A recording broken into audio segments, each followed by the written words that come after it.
All right, it is 2 o'clock, so I'm going to pour my tea. Oh, and we've still got some people joining. So while we wait for people to finish joining, I'm going to pour my very hot tea. All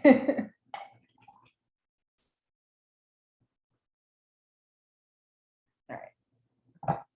I'll just make a note that they came in. All right. One more person joining. Okay. Lots to do today. I've had fun teaching this unit. So this is a new unit for me in the sense that SOP documents they're a type of instruction, right?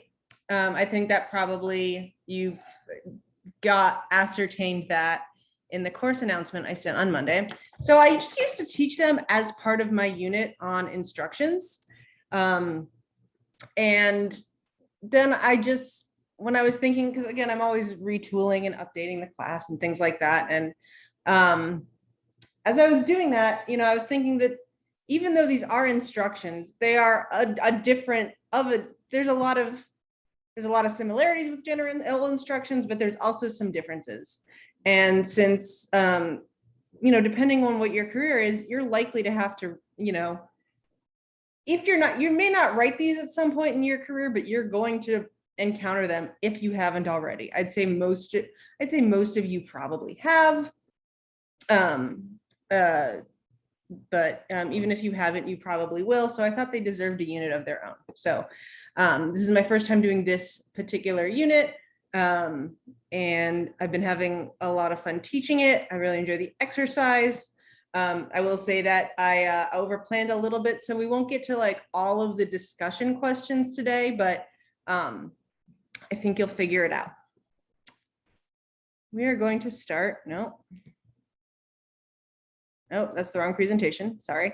I have all of my presentations out for all of my different classes.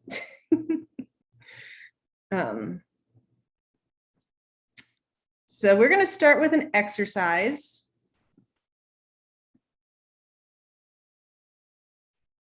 And this will be a team exercise, but especially because I think there are a few people trickling in. We're going to do a warm up that's going to be individual. So the warm up is individual, and I'm going to set my timer for 8 minutes. And over the course of 8 minutes, I want you to just brainstorm some notes. I'm not looking for there's no inherent right answer to this. This is just to get you thinking about what you might already know or what your opinions might be. So these are the 5 questions that I want you to jot some notes down about, and I'll leave this slide up. Have you encountered policy and procedure documents before? How would you define an organizational policy? What do you think is the difference between a policy and a procedure? What do you consider the elements of well-written organizational policy? And what do you consider elements of a well-written procedure? So 8 minutes, go.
For those of you who just entered, we are doing an exercise. We're about 2 minutes in. Just brainstorm some answers to the 5 questions up on the screen.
For those of y'all who just came in, we have about 2 minutes left on this exercise. So just do what you can to jot some notes to the 5 questions up on the screen.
All right, that is 8 minutes.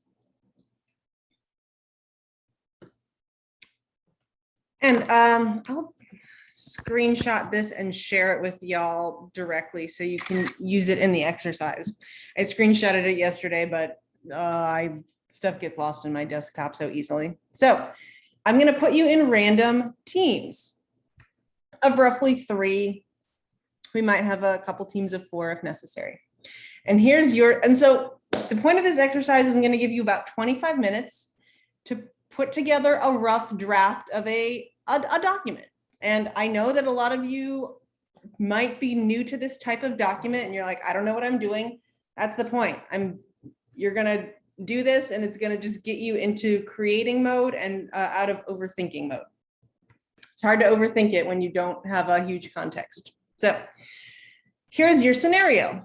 One day, a member of the security office went to open up the South Austin campus to discover that the fire sprinklers had gone haywire in the night. They had been running for hours and the first floor was totally flooded. This was a thing that happened to me, not at ACC, but at the last place I worked before I was at ACC. Oh, and it was a small business and we were literally like, it was 4 people and we were just literally like hauling water. It was the worst. But it brought us together. In this scenario, because there is now, of course, ACC has a ton of emergency stuff, but for the sake of the scenario, because there is no formal procedure or policy in place, addressing the issue took longer than it should have. Your team has been tasked with creating a document that explains what to do in the event that there is a water emergency at the ACC campus. So things your team will need to consider. Who is your audience? How is the document likely to be used? When is the document likely to be used? Do you need a corresponding policy or will a procedure suffice? Do you need graphics and what kind? Note, of course, this is a 25-minute exercise, so I'm not expecting you to create graphics. Just do placeholders. If you decide you need them, guess what? You might decide you don't, and that's okay. And then are there any terms that you need to define? So I'm gonna stop screen sharing. No, I don't want to annotate. What am I doing? So I'm going to make sure that y'all can share screens with each other.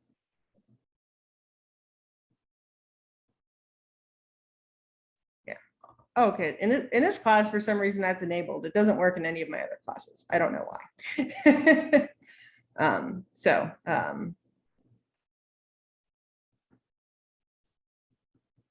So I'm sharing with everyone the screenshot of that slide. I'm double checking that you can all, yeah, Ian, what's your question? I was just curious if we all four, like, or three needed to make it, or is like one person make it and we all like, I don't understand exactly how this is working. It's just you're gonna produce one document as a team, so, you know, charge someone with being the secretary. Okay. Cool. Yeah, Ian, or Aiden, you're gonna have to download the screenshot. So yeah, that's the most convenient way that I can share a slide with all of teams individually. 1 second.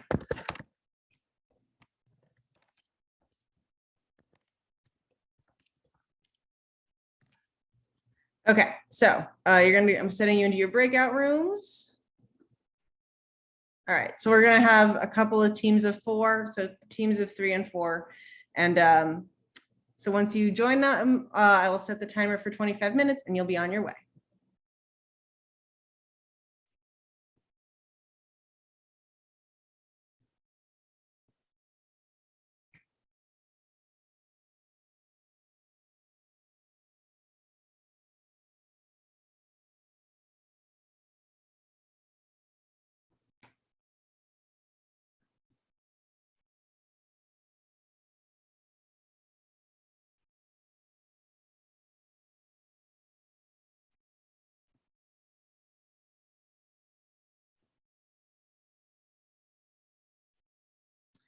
Brielle, it looks like you got kicked out of the room, but I just invited you to join breakout room 3. Oh, looks like he's there.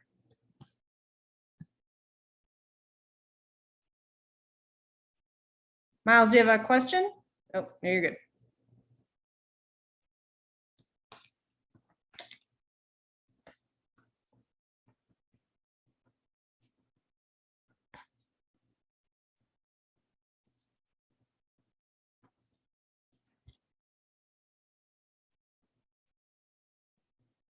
All right. So let's just go over the questions I asked. So what did just anyone from any team, who did you decide was your audience for this document?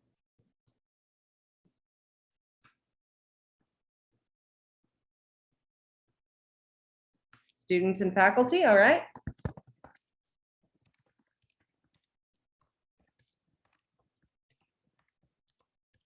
Staff. And why did people say students?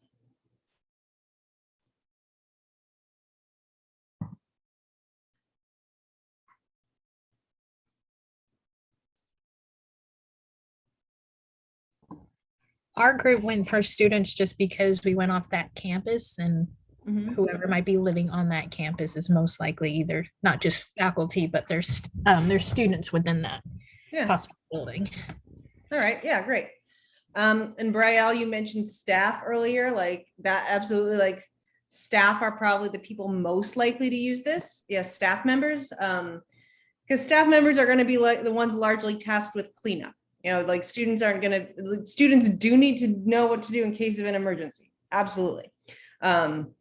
Students also aren't likely to be the ones charged with cleaning up, but staff members, especially the facilities staff and the facilities managers, they are likely to be in charge. And also any of the, you know, sort of executive members of the staff, the ones who, you know, control the bank accounts. How and when is the document most likely to be used?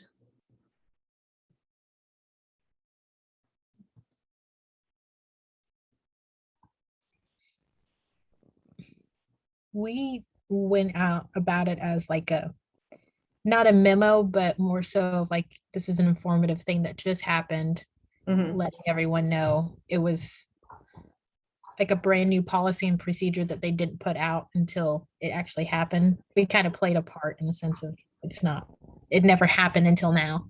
Yeah. And Richard pointed out in the chat, it's going to be used in case of an emergency. So, yeah, in the event of it happening again. So probably not something people are going to refer to on a daily basis, but something that people are going to use on an occasional basis. And that's just something that's worth considering when you're putting a document together, is how and when is it most likely to be used? Because that can influence a lot of things, including formatting. Did y'all decide there needed to be a policy and a procedure, or just a policy, or just a procedure? We did both. Yes. And why'd you do both? Especially in something like this, I think there should be a policy in place in the sense of the requirements of everything that's involved and the procedures on what to do in the case of this, since it's in an emergency or something important that everyone needs to know about and how to go about it. Yeah. And one of the things we'll look at is there are some documents that don't have both. It's just one or the other. And we'll look at some examples of that. And again, it depends a lot on the situation, where safety is at stake. Yeah. Okay, good. So Richard said their group referenced an existing policy. Useful. Yeah, sometimes procedures augment an existing policy, or an existing policy is amended. That happens all the time, and we'll see an example of that as well. And in this one, since ACC does have policies in place, that would have worked just fine as referencing an existing policy document. But again, and deciding whether or not there needs to be a policy and a procedure, again, it's going to depend on things like complexity, organizational needs, audience, things like that. Did anyone feel that graphics were necessary for this document? All right, Miranda's group, so most groups are saying yes. And why did what graphics do you think would be most appropriate, and why?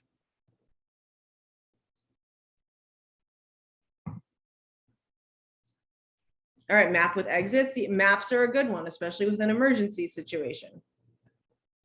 Locations and exits, exactly. That's whenever you have to get out, that's important. And yeah, and again, it's important to point out that only one of the examples we're going to look at this afternoon has graphics. So policy and procedure documents are ones in which graphics are often useful, like in this case, but not always. And this is why I actually put them before technical instructions, because technical instructions need graphics. That is non-negotiable. But you don't necessarily need them in all policy and procedure documents. And did any group think that there were any specialized terms that needed to be defined?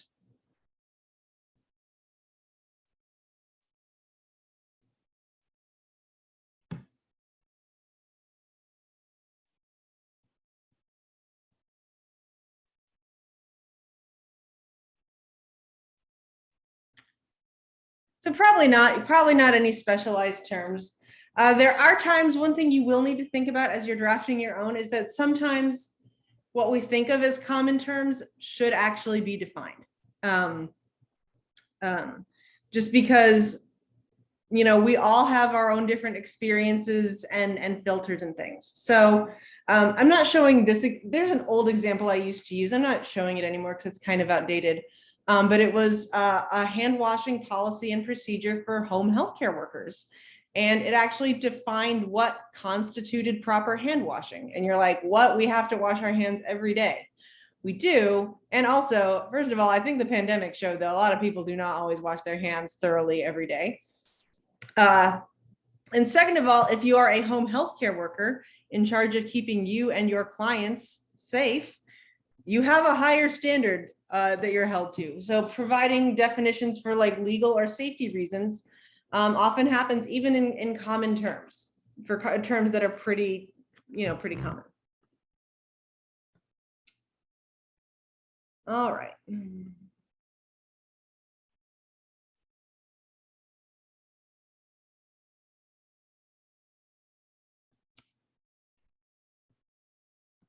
Okay, so let's delve into these documents a bit more. The purpose of and again, the concept of SOPs actually covers a range of different documents, and I'll give some examples. But at the heart, whichever one of sort of the sub documents it is, they all establish standards for organizational operations. They also often explain why such standards are in place and provide step-by-step methods for adhering to policy. So what is a policy? A policy is a rule statement. It functions as a law within the organization, and it tells people what to do. A procedure, it's a type of instruction, and it tells people how to fulfill the expectations of a policy, or even if there's not a formal policy, it just tells people like how to make stuff happen. So a policy and procedure document tends to focus on behavior of people at a specific organization, and includes things like attendance, dress code, vacation requests, or how to deal with workplace harassment. Now, a standard operating procedures document, this tends to focus on sort of standardized expectations across an organization or industry, and there may not be a policy attached. They're often based on shared assumptions that don't need a policy. And again, they're usually at the organizational level, but sometimes they are at the full industry level. So things like emergency procedures, employee hand washing, filling out timesheets, or organizing workflow. And again, they do not always have corresponding policies. Sometimes they do, sometimes they do not. So is our class syllabus more of a policy and procedure document or a standard operating procedures document?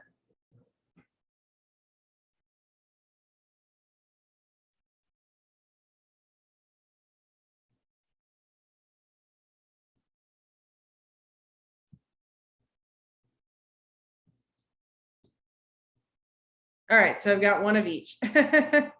So we've got two for standing operating procedures and one for policy and procedure. So for those of you who said standard operating procedure, why did you say that?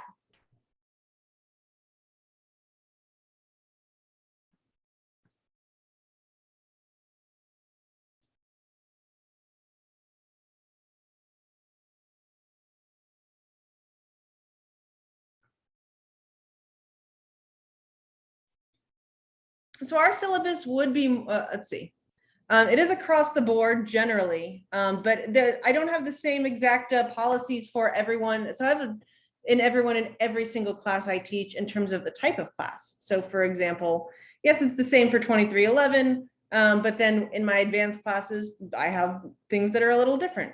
But really it's more of a policy and procedure document because it's policy heavy. It's mostly, if you look at it, it's mostly policies. There's not much in the way of procedure in there. So a policy and procedure document, it has a mix of both. And a standard operating procedures document has less policy or no policy. Our syllabus is almost entirely policy. Late work policy, participation and attendance policy, plagiarism policy, extra credit policy. A whole like 12 pages of boilerplate ACC policy that I'm required to put in there. That's why the syllabus is 20 pages long.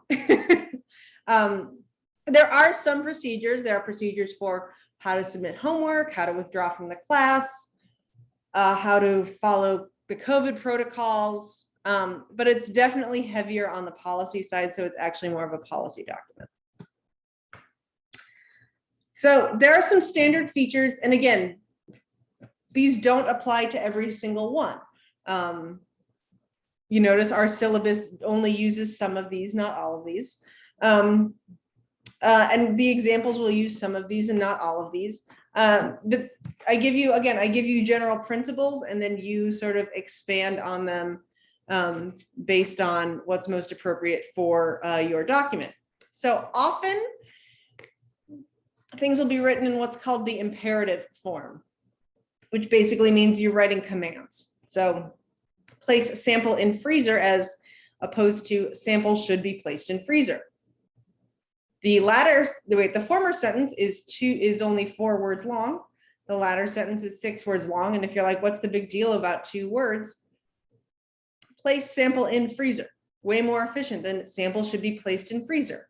It's also more direct and commanding. We don't need, like, in these documents, we're not like, it doesn't help if you're trying to just, you should do this, you should do that. Now just tell them what to do. That's what you just got to tell people what to do. Place sample in freezer. So excess words just weigh things down and they don't help. Every word should just build on information.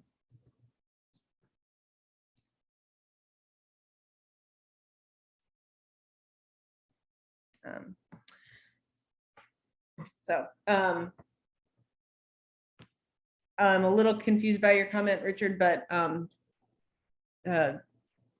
we can discuss. Oh, here, I'm gonna follow up.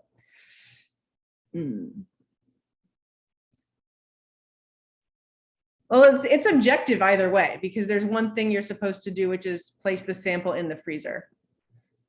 Oh, okay. So Richard sent me, should makes it objective. I mean, it's objective either way. The sample needs to go in the freezer. Adding should, it just weakens it. It makes it less direct. So just tell people what you want them to do. And we want to use active voice. So this latter sentence is in passive voice. And if you're like, I'm not super clear on active versus passive voice, we'll talk about that in a couple of weeks. That'll be definitely one of our sort of style units. But just do your best. So this in imperative form, place sample in freezer. It is short. It's not like a beautiful sentence, but we're not trying to write beautiful sentences. We're just trying to tell people what to do. I am not sure it's possible to write in passive voice if you're using the imperative verb form. It's possible because, I mean, English is full of exceptions, but generally if you're writing in the imperative form, you're keeping it to active voice. And again, there might be some specific terms you need to define. And if you have both a policy and a procedure, there needs to be some sort of clear distinction between the two. Now, numbering system. So I've broken from my standard bullet points to show you a numbering system that doesn't look as good on Zoom as it does when I put it together just on the computer. But so I've got 1.0 and then indents for 1.1 and 1.2 and then 2.0 and 2.1 and 2.2 and so on.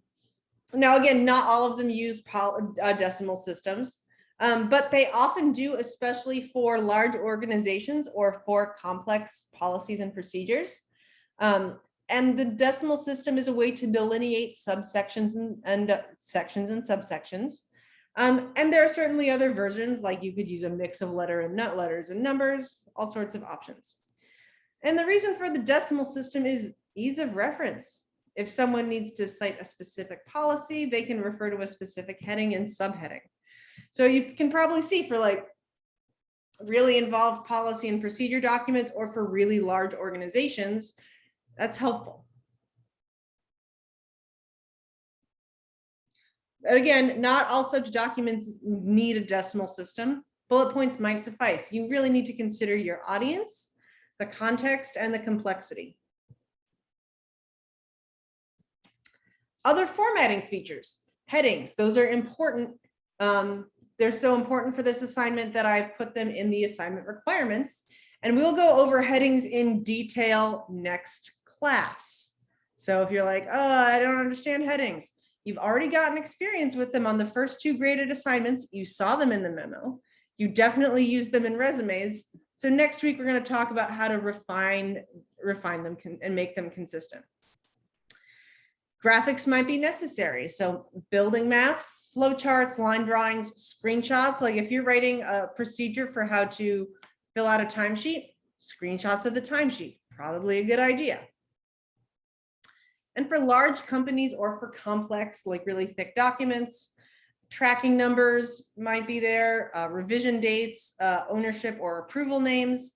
When I worked at Pearson, Pearson is an educational company based out of London, but it is a huge multinational company with offices all over the world, multiple offices in the United States. And so it is sharing common documents across continents and time zones. So for a big company like that, yes, everything that like was important and needed to be used by multiple people around the world, it had a tracking number, it had a revision date, and it had an approval name. It had all of those things, because when you're dealing with like stuff like large scale logistical stuff like that, you need that kind of information. So let's look at some examples.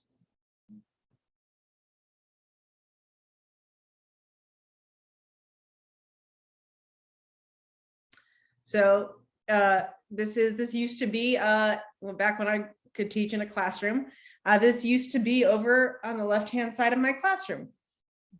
And so we've got the ACC logo, which will be, we're looking at a bunch of ACC policy documents today. And so they all do have the ACC logo. That's the only consistent graphic among all of them. So we've got our emergency procedures heading. There's this big instruction: when emergencies arise at ACC centers, call 911 and listen for instructions. And then we've got little icons here that correspond to the respective emergency. So we've got our commonly understood medical symbol for a medical emergency. Then we've got the heading, and then the instructions. If someone experiences a medical emergency, remain calm, call 911, do not move. A tornado corresponds to severe weather. A fire corresponds to fire. And again, each one we've got headings and instructions. If you detect smoke or fire, activate alarm, evacuate, call 911. And none of these have more than 5 bullet points. And then it also includes the non-emergency number and the URL for more safety information. So looking at this is pretty minimal on the text, but that's okay, right? Like that's, it doesn't need to be text heavy. What do you think, what is the sort of the purpose of the graphics in this document?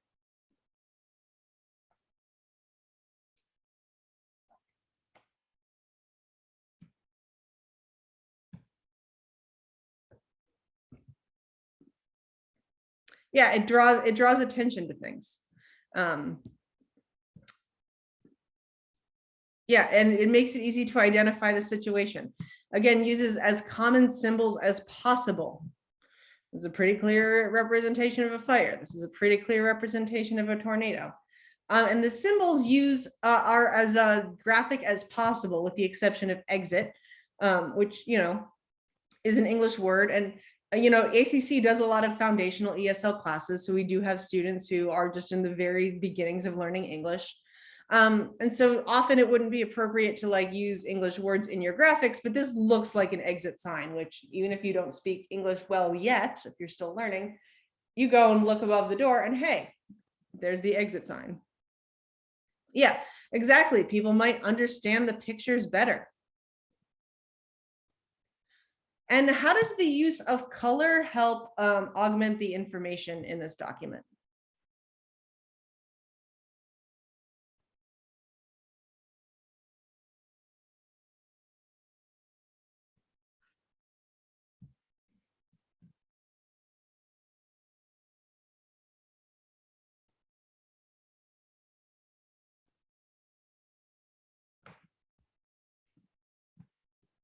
Yeah, it makes sections easy to find. It makes things get attention. So there's this call 911 thing. This is in yellow. It's on a yellow background, really high contrast, really stands out.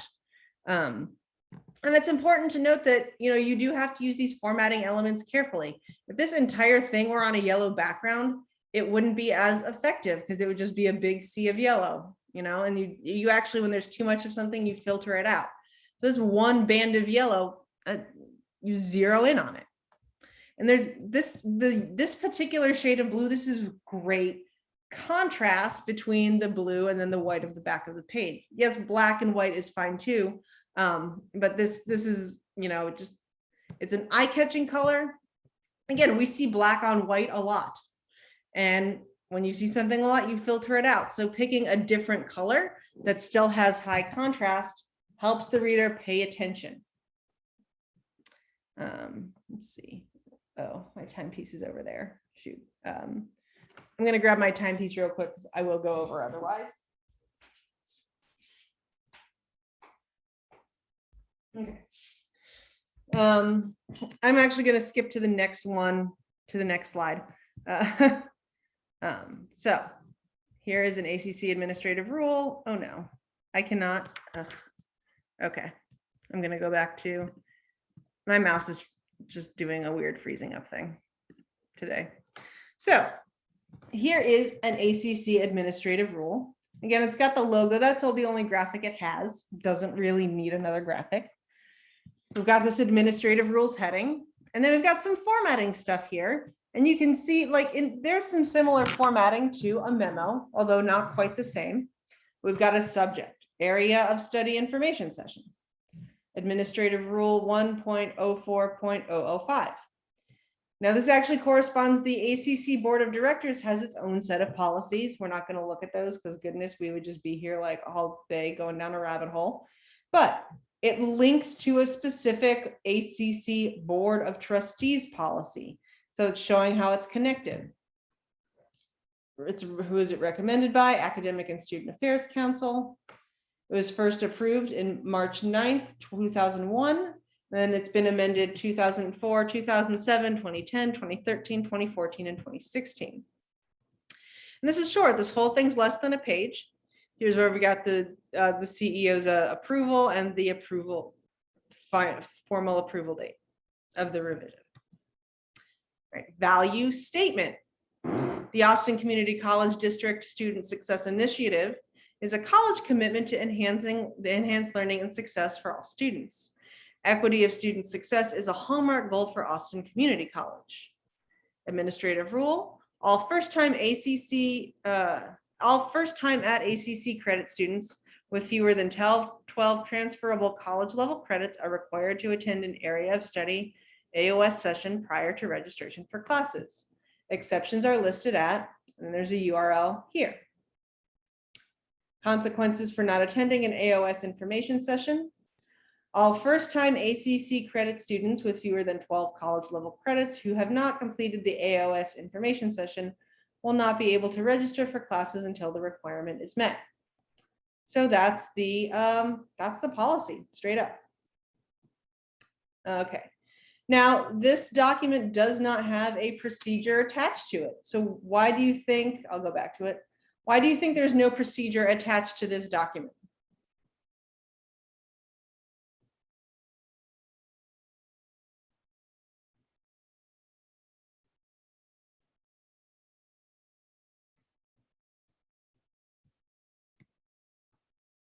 Yeah, it clearly states the requirements.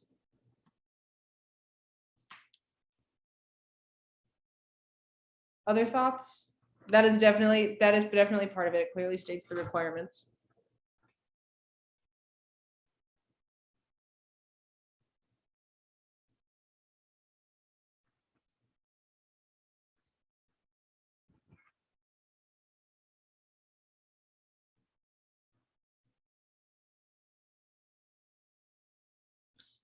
It's also that, doing one of these info sessions, if you need to do one, it's like part of the onboarding process, like you'll go to your advisor and your advisor is going to like hook you up. Like the advisor is going to tell you when to go, or they'll help you sign up for it. So we don't need a whole procedure for how to do an info session, because again, that's just sort of baked into joining ACC. It's getting taken care of elsewhere. So it's not necessary in this document. All right, let's see. Okay, yeah, we'll do one other question and then we'll move on because we have about 20 minutes left. Again, I did too many discussion questions, but what are some, based on the what we just went over earlier, what are some features of the formatting here that are like just sort of similar to the standard hallmarks of policy and procedure documents as a whole?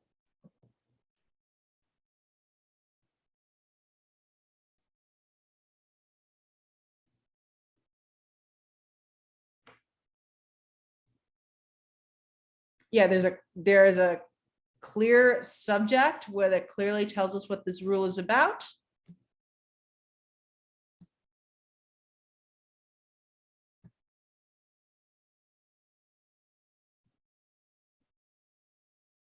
I'll zoom out a little so you can see more of it.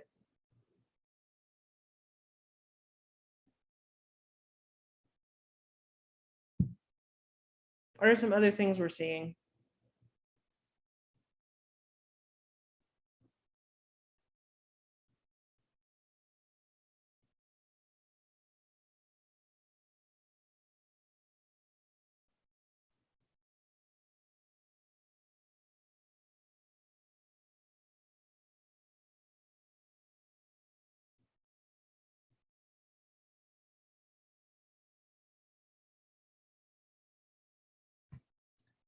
So note, we've got the rule number here. This is not quite the same as a tracking number, but and it's not quite, but it is like sort of part of and if you could see like ACC's administrative rules, they're all electronic, but it's just a huge page of them. And so there is an actual decimal numbering system for all of them to make it easy to find. We've got approval and amendment dates. We've got clear headings. We've got an approval name and date.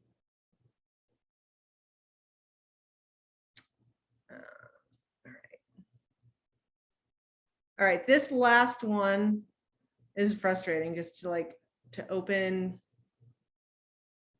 I can only open it when I'm like fully sharing the document.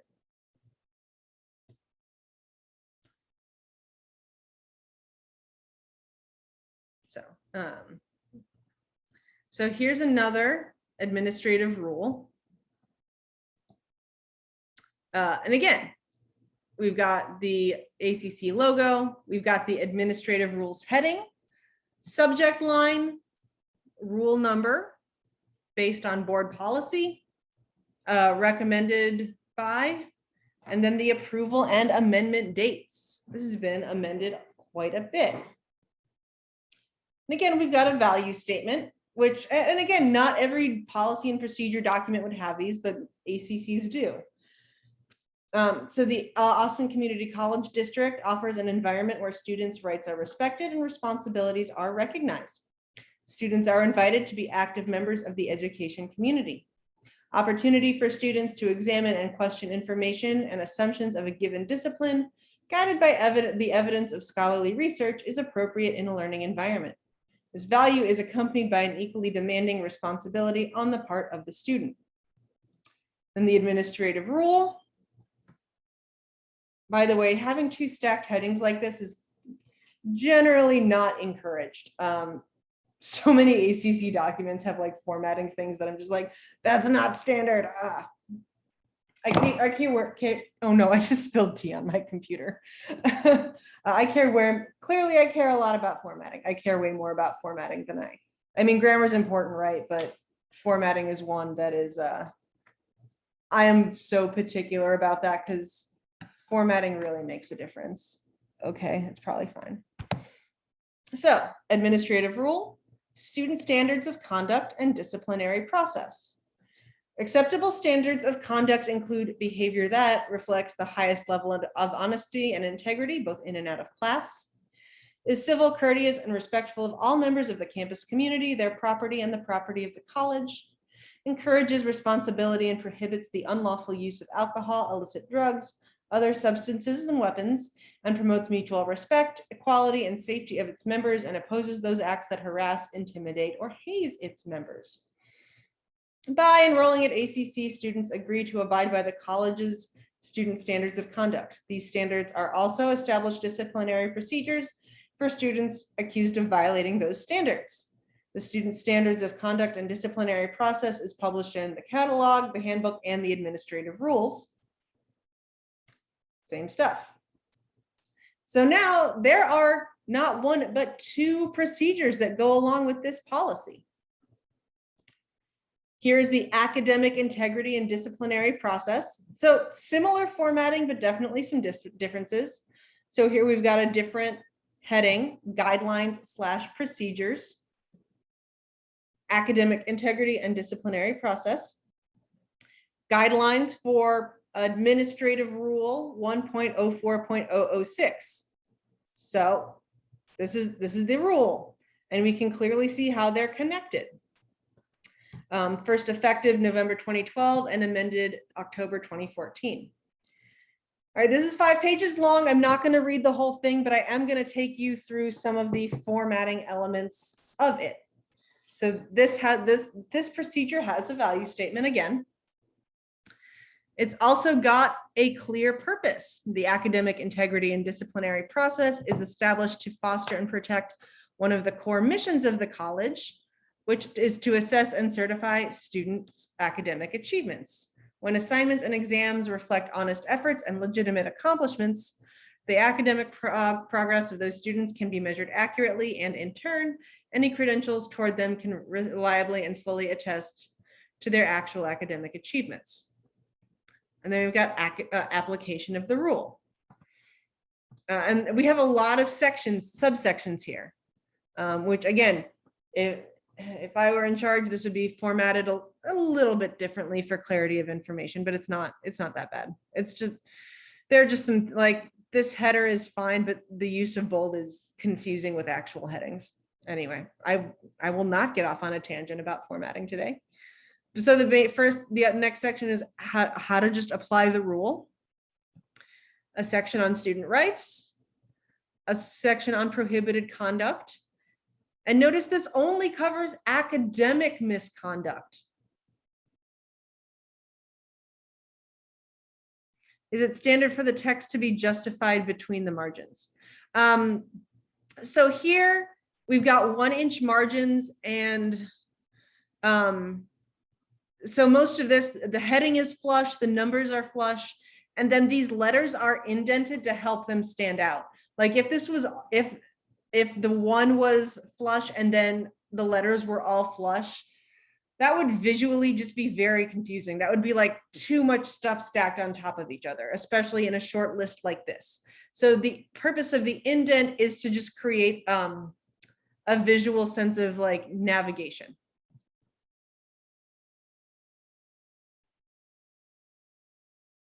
I'm not sure what you mean justified between the margins. Like these are all flush left. This is all, oh, are you saying, oh, I see, you're saying, oh, you're talking about like, yeah, how it's, so Richard is pointing out, yes. So you notice how it's all stacked here and it's all stacked here. So what we call so we have left justification, right justification, center. And when we just say standard justification, it's when everything on the right and left is completely parallel. If it were all left, this would be stacked, but then everything here would be ragged. The right margin would be ragged. It's not inherently standard. I know a lot of organizations that would just do a standard left alignment. ACC does it. I actually hadn't noticed this until you pointed it out. Because I just don't pay attention to that. I will say they do put 2 spaces after a period, and that has not been the standard for 12 years now. They shouldn't be doing that. That's a huge formatting thing that I'm just like, no, fix it. So no, it's not inherently standard to have everything fully justified like this, but ACC does it. And I would say in your own assignments, don't worry about that, because especially in Word and Google Docs, that can actually create weird formatting problems on the right-hand side that are just a pain to deal with. Like, you don't want to put up with that. So anyway, I've just got academic misconduct because this procedure is just focused on academic integrity and disciplinary.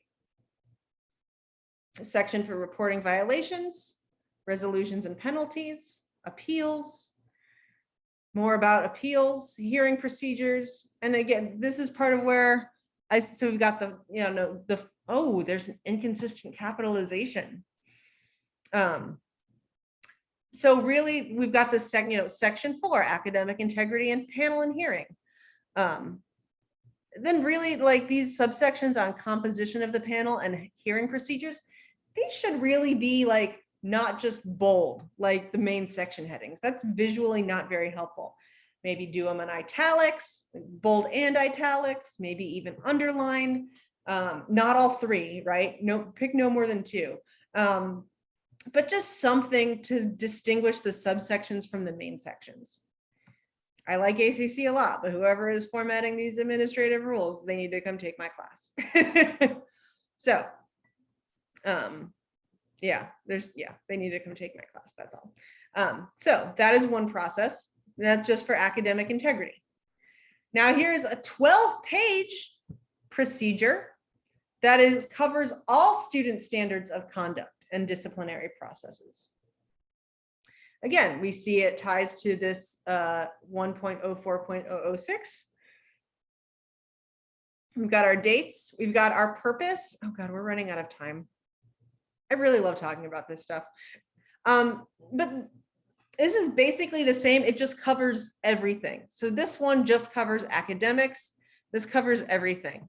All of students' rights, all of due process, all of student responsibilities, including things like technology misuse, general misconduct, drugs and alcohol, illegal acts like gambling and theft, discrimination and harassment, solicitation, sales, and canvassing. We don't even get to academic misconduct until down here. And then it talks about the general disciplinary process, which is, again, they have this much longer one because, you know, the way they might handle theft or misuse of the computer system is not entirely the same as the way they would handle cheating, right? You know, if there's an appeal process, judicial review, again, so this is much more detailed. Like this is the whole enchilada, as they say. It covers everything. So, quickly, what do y'all think is the purpose of the value statement in the policy document and the first procedure document?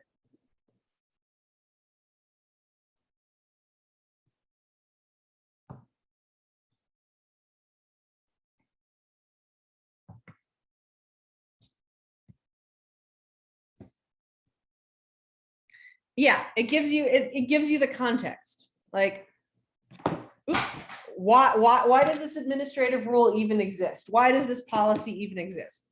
It exists because we have these specific values about ensuring student rights and responsibilities. So then what is the purpose? So then there are purpose statements in both of the administrative rules. What is the point of the purpose statement specifically as opposed to the value statements?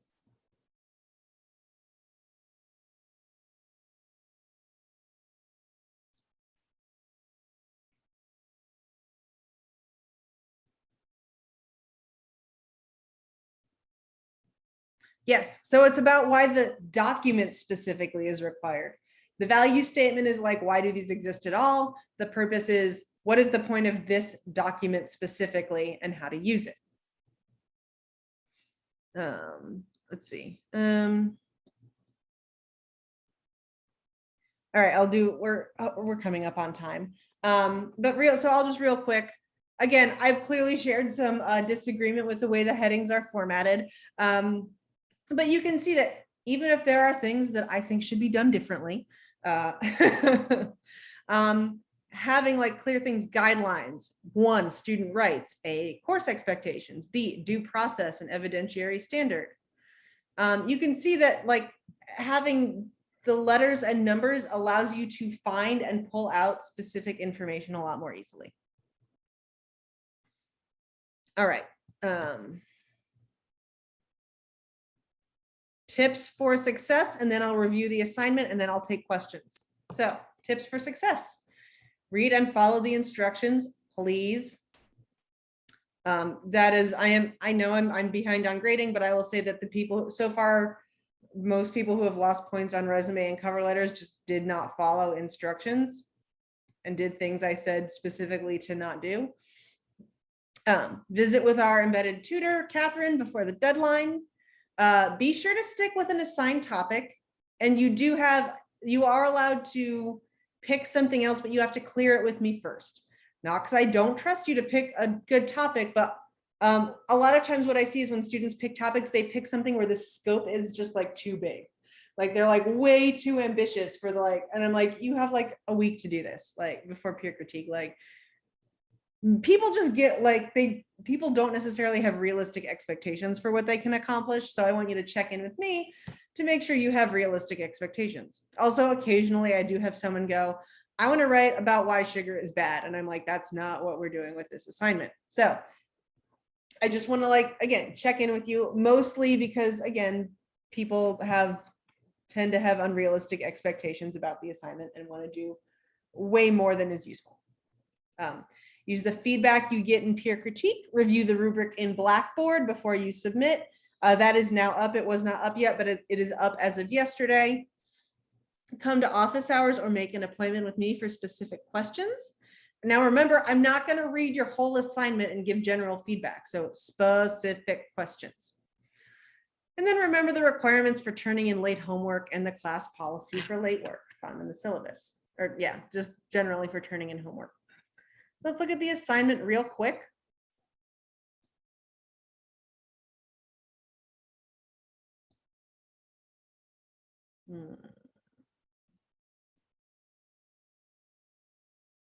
So next Thursday, you are having peer critique. All right. So next week, you're doing, so for next week, you're creating a draft of your own policy and procedure document. Now, the reason I do give topics is because I know a lot of you haven't had to write one of these before. And I used to do totally open topics. And what I found was people were like, who had never done one of these before were just like freezing the heck up. And they're like not doing the assignment because they're like, I can't pick a topic. Like I don't have enough context. Or again, people would like pick something and it would just be so ambitious that I'm like, that's not gonna work. So write a policy and procedure document based on one of the topics below. This PowerPoint we looked at is available for download here. And all of the sample documents we looked at are active links. So here are your topic choices: a late work policy for a classroom and a procedure for turning in late work. I can't believe I have to say this, but please do not copy and paste my late work policy from the syllabus and turn that in. A timesheet policy for a workplace and a procedure for how to report hours, sick time, and vacation time. A policy for workplace injuries and at least one first aid procedure. A return policy for a retail business and a procedure for processing customer returns. And again, another topic of your choice, just clear it with me. By the way, if there's like something, I had a student, a really successful document a few years ago where a student, there's a policy at her workplace, but no procedure for it. It was a policy for signings, like she worked at a school, a charter school, and like there is a policy for parents signing their kids out to like take them to the doctor or whatever, but there is no procedure. So the policy was often not getting fulfilled properly. So she actually wrote the procedure for the existing policy and she did a great job. So if there's something at your workplace that could use that, that'd be great. Again, just check in with me. Aim for a maximum of 500 words. Maximum. Someone on Tuesday was like, don't you mean minimum? No, I mean maximum. This ACC is really long, but that's not what we're doing in this class. I am giving you a little leeway here. I'm not setting a hard maximum, but I want you to definitely keep it under 1,000 words. Your document must include headings for each section. We'll go over that in more detail next week. Headings should have consistent formatting. Again, we'll go over that next week. And then 1-inch margins and a standard font. Yep, exactly. It's the anti-English class. So, all right, we are at time. So have a draft ready to go for class next week. If you have questions, stick around and ask them. If you do not have questions, you are free to go and have a great rest of your Thursday. I have a question, Professor. Absolutely. So I pre-registered yesterday. For Compound? But yes, but I just wanted to make sure like they weren't going to send us a reply or anything. It just said that my submission was recorded. And I haven't gotten anything yet. oh, here, I'll so- just send it to you. It's in my inbox somewhere Okay. because they sent it to us. She might be, yeah, I am not in charge with the logistics of that. Okay. But so I don't know why you haven't gotten it yet, but here, I will, I'll just, is it good if I email it to you? Yes, yes. All right, cool. I'll just email it to you right now. Okay, because I submitted it twice and then I thought, you know what, let me stop in case of keeping like some sort of a count and let me ask. All right, cool. No, I just sent it to you. So, Okay, thank you. all right. Have a good afternoon. You too.